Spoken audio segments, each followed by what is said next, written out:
Season 1, Part B. I refuse to call it Season Part 2, as Meghan insists upon calling it. It is not. This stuff was in the can when the first version dropped in the spring that nobody wanted to see. It's Season 1, Part B of With Love, Meghan.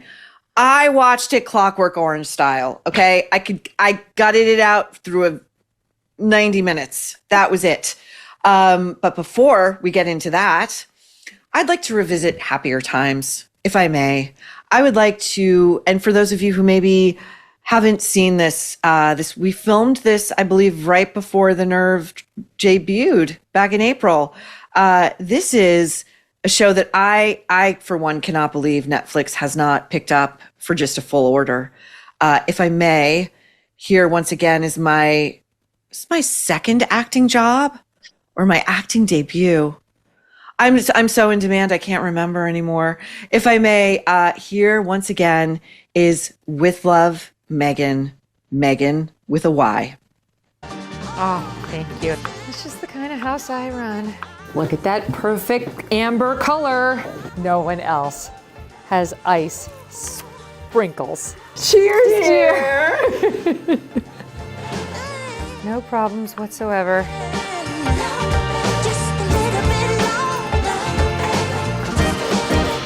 Redwick! Oh no.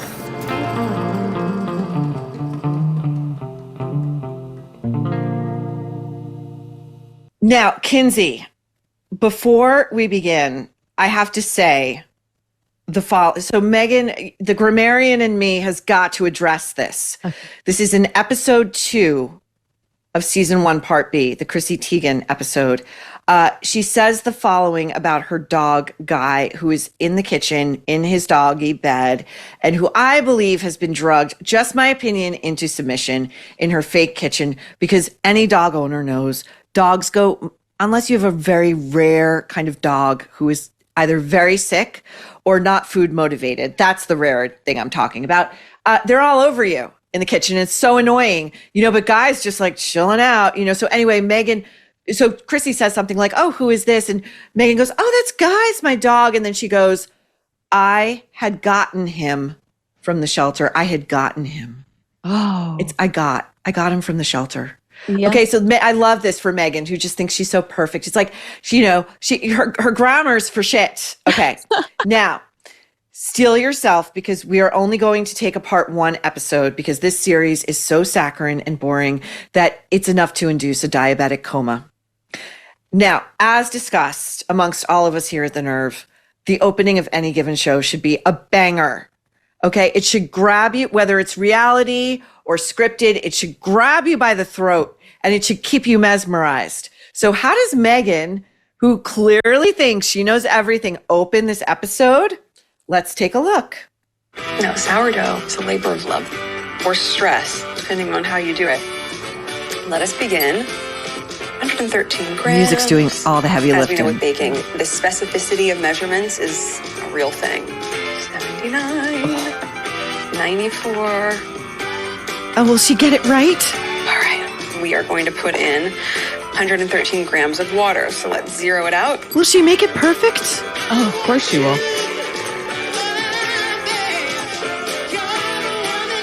Closest without going over. It's like The Price is Right.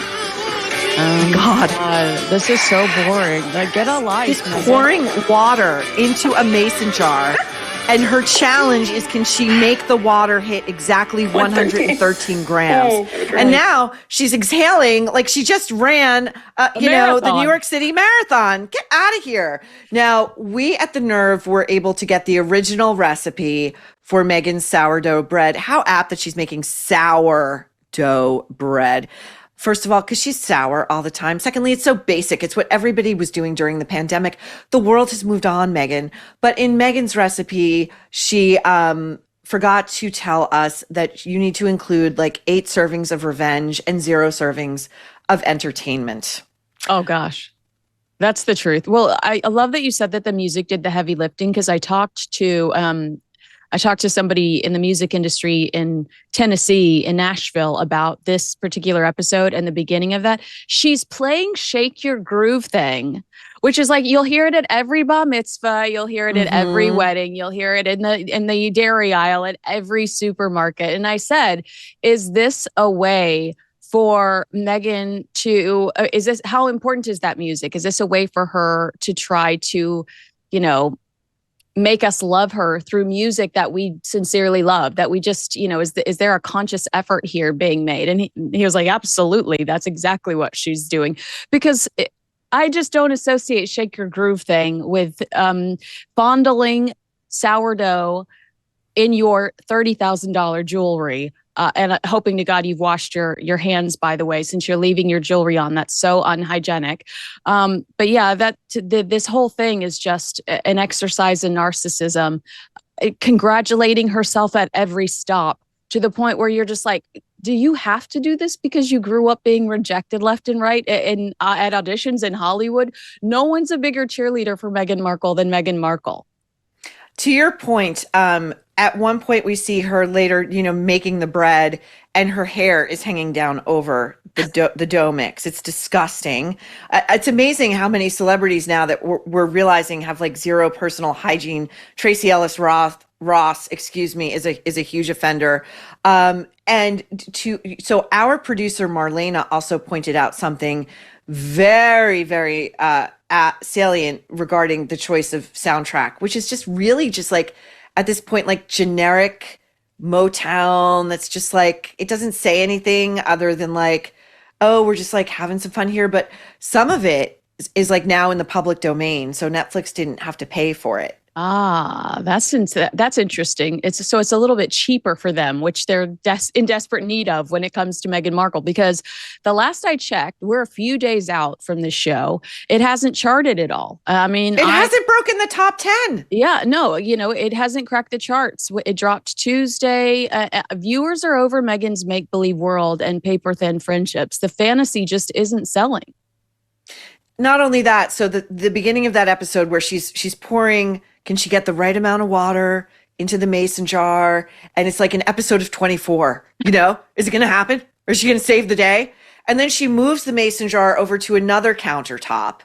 And then she tells us it's got to sit. You know how long it's got to sit for? 6 freaking days. Yeah. So it's like day 2, check the mason jar. Day 3, check, like, this is not good television by any conceivable metric. Also, we know it's BS because they didn't rent that fake house for that long. You know what I'm saying? Like, they did not rent the fake house for over a week so she could make Kinsey, are you telling me that they did some magic post-production and the inanimate mason jar was just shot in different light and during the same day, and it's the magic of reality TV, and our mason jar really had not been filmed in real time? I go with fraud, a lot more along lines of fraud. But am I jumping too quickly if I talk about John Legend for a second? Who's also Well, let's look at this SOT because we'll skip over her. You know what? Actually, I want to show, first of all, Meghan prepping for Chrissy and the way in which Meghan introduces her. So let's get to her mincing about in anticipation of Chrissy Teigen. Chrissy Teigen's coming. She's the quintessential multi-hyphenate, model, entrepreneur, mom, cookbook author, and all-around foodie. Meghan forgot to add bully. Yeah. The online bully. Terrible asshole. Told Courtney Stodden, a young starlet who was really struggling, to go take a dirt nap and find other ways of killing herself. Meghan, who told us that she was so suicidal when she was pregnant, but the royal family wouldn't let her get help, and reportedly has a file this thick over at Buckingham Palace investigating her own bullying of staff over there, decides who better for a show about friendship and entertaining than Chrissy Teigen. Well, don't forget, Meghan this year was in New York on CBS promoting the Parent Network, this charity that is supposed to protect children from online bullies, protect children from suicide because of they're being harassed online. And then she spotlights an online bully that targeted a teenager. I mean, none of it makes sense. I don't know who the first chef is. I think the London Standard made a huge deal about this. this week about the chef that's featured on her first episode is also accused of terrorizing his employees. So it's like, is this a theme? Is that where you go when you're an a-hole to with love Meghan, to just, try to rebrand yourself? Yeah, it's like, my mom always used to say water seeks its own level, like anybody of like quality you would think would go nowhere near this. I mean, so this is the next part where, because you see truly, I think, the desperation in who she can book for this show. And she's such an idiot. She talks about Chrissy being one of her Hollywood friends, like a friend. She uses the word friend who she hasn't seen, Kinsey, in 20 years. So she met her at an event once, and they exchanged emails maybe. Let's look at this. Knock, knock. Oh, my God. Hi. No, John Full on embrace. Come on in. Sorry, cute. Just lurking back here. How are you? Good to see you. How's everything? Comes John Legend, her Good. husband. I would have told H to come. Vomit. You take it, Kinsey. Okay. So first of all, they were both Deal or No Deal girls at the same time and were not friends. They were not. Is that true? I didn't know that. Chrissy was a Deal or No Deal girl? Yeah. And so they kind of discuss it, and you even when they're discussing it, you realize that these two are not friends, that they were not friends throughout the time that they were both Deal or No Deal girls. You're right about an event. They both did a promotional event for Direct TV for a Super Bowl back in the day. But again, these people aren't friends. They reconnect when Meghan Markle writes her op-ed about baby loss, because Chrissy Teigen, we all know this thanks to the photo shoot she did after she lost her child, also has publicly acknowledged child loss. And I'm not trying to diminish that at all. But especially in Meghan's case, we want our privacy. Mm-hmm. She picks and chooses when she wants her privacy. But I have a little bit, I want to ask you about the John Legend appearance. I have a source in LA. I have a source in London who works with a charity that Meghan Markle is still associated with. And there is fear come Christmas time. I don't have all the details, but there is fear that Meghan Markle's going to try to do something in the music space around the holidays. And the charity is upset because they feel like it conflicts with Catherine, the Princess of Wales. Not only does she do this gorgeous choir concert, but remember when she sat down and played the piano around, and that video went viral of Catherine playing the piano?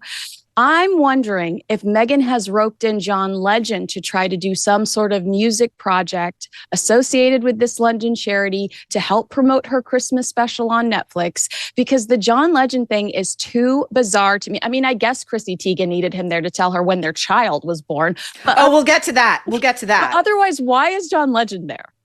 Well, they travel together all the time. They're like, Chrissy Teigen drags him everywhere, like an emotional support spouse. She can't, and we'll see why. We'll see why in a minute. But so this is great. I love this. I can only hope that Meghan Markle gifts us this Christmas with entering the music space. Please do, Meghan. Please. I do not predict it would be John Legend, though. Really? I mean, those two are fame whores and they'll go anywhere.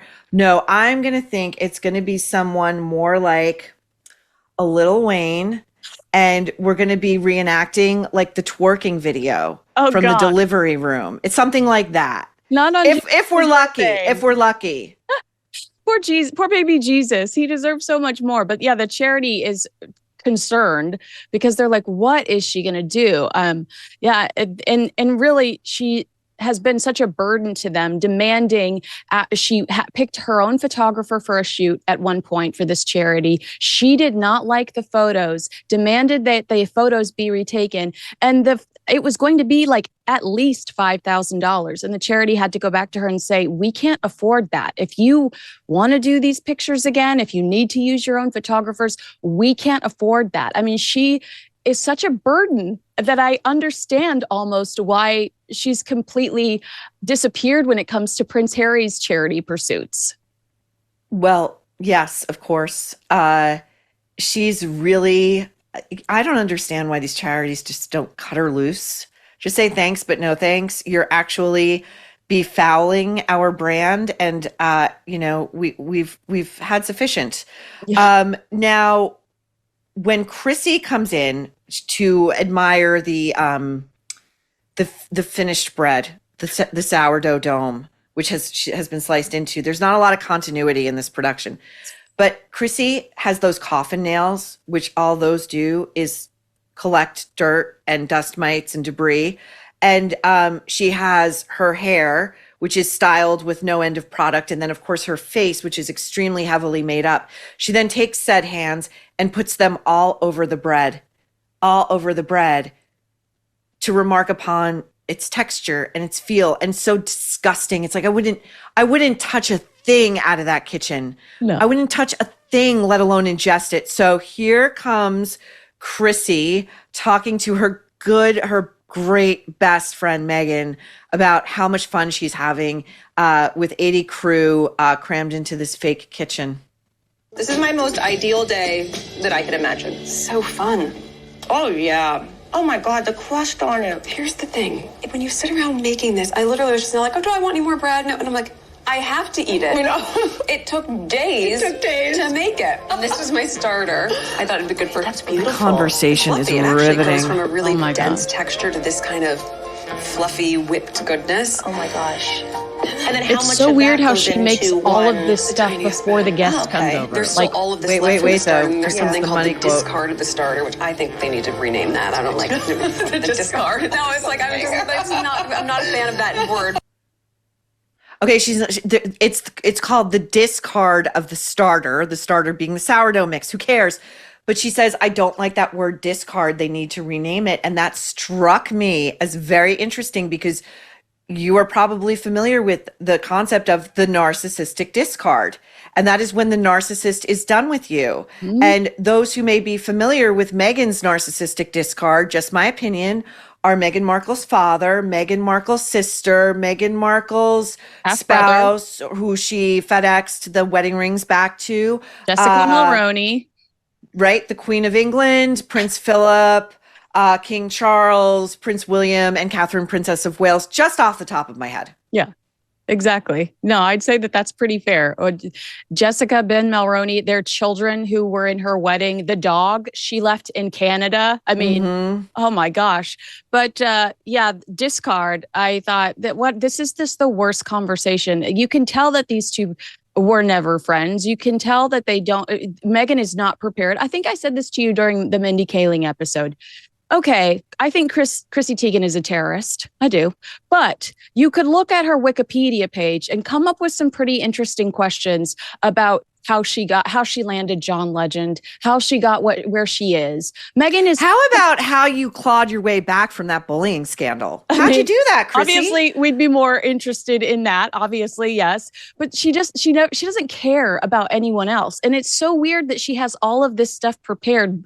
They show us by herself preparing this stuff. Then these people come over and they just eat it and tell her how good it is. It is the crappiest television I've ever seen. Chrissy Teigen sitting there dipping a tiny piece of bread into olive oil and saying, this is my most ideal day ever. No, it is not. Just stop. Right. Just freaking stop it. And then, okay, so the next, and this woman, by the way, Meghan Markle, wants she wants somebody to give her a talk show. A talk show. This is the level of conversation she's able to generate off the top of her head extemporaneously in this kitchen. You know what? I made this bread. And then I was like, well, I don't really want to eat the bread because I'm on the jab.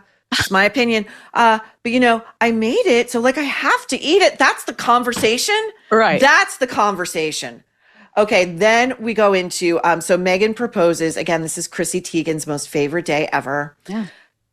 This is stuff that even when I was a small child in like day camp, they would be like, why don't we hand make some jewelry? And I'd be like, why don't we not? Can I just take a book and go sit in a corner until my mom comes and gets me? Like she's like, let's make some handmade jewelry.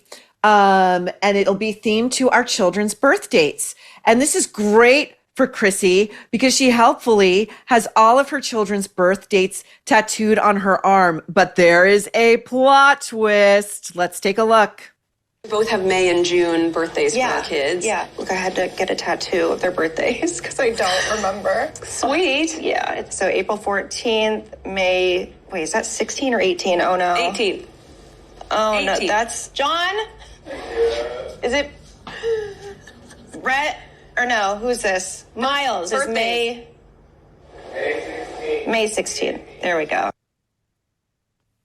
Kinsey, she doesn't even know which child lines up with which birth date, and she cannot remember whether it is the 16th or the 18th.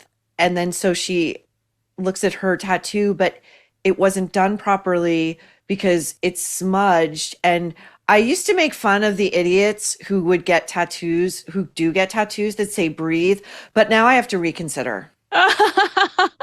Yeah, she just justified it, huh?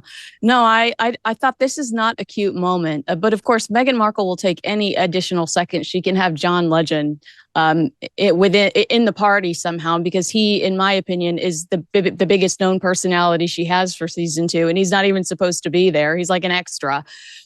It was horrific. And I asked a body language expert about this. I said, is this sincere? And he's like, unfortunately, that is a very sincere moment.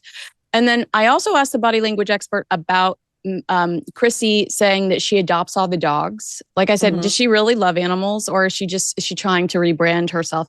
And he was like, she doesn't remember her child's birthday. Like, obviously she's trying to rebrand herself. She doesn't even know her kids' birthdays. Like, if she's really that empathetic and loving. You know, to your point, first of all, that John Legend, that's his disembodied voice coming from behind the kitchen. He's not even in the frame. He's like, yeah, it's the 16th and it's Miles or whichever child it is. This is a woman, to your earlier point, who splayed all over Instagram photos of herself holding her stillborn child. Am I right? Yes. Stillborn, swaddled up in a sheet, tears coming down her throat, black and white. I believe she chose black and white over color because that looks more serious. We're in mourning. And I would never say this about anyone else but a fucking fame whore who's on this show, two bullies together, pretending that they're going to teach us about how to be domestic and great fucking hostesses.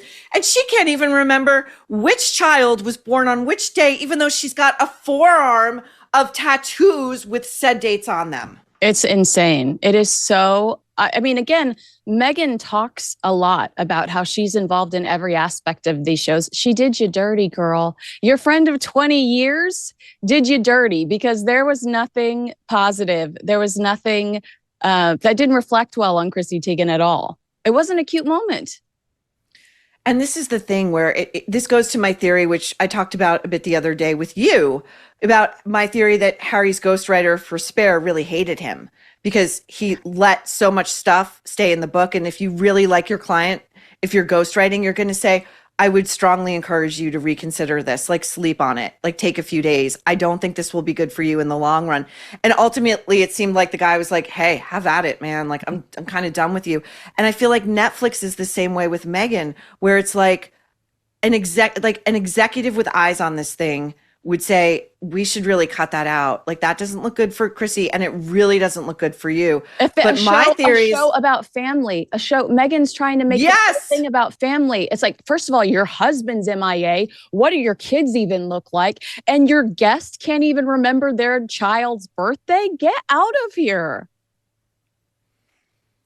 Well, I think that says it all, really. I think that's a case closed, show canceled. Moving on. Wait, before we move on, can I just say that in the Bloomberg interview, I feel like Meghan takes like a little bit of a swipe at us because she insists that people love her Netflix show. And she claims that the people who criticize it are just trying to pay their bills.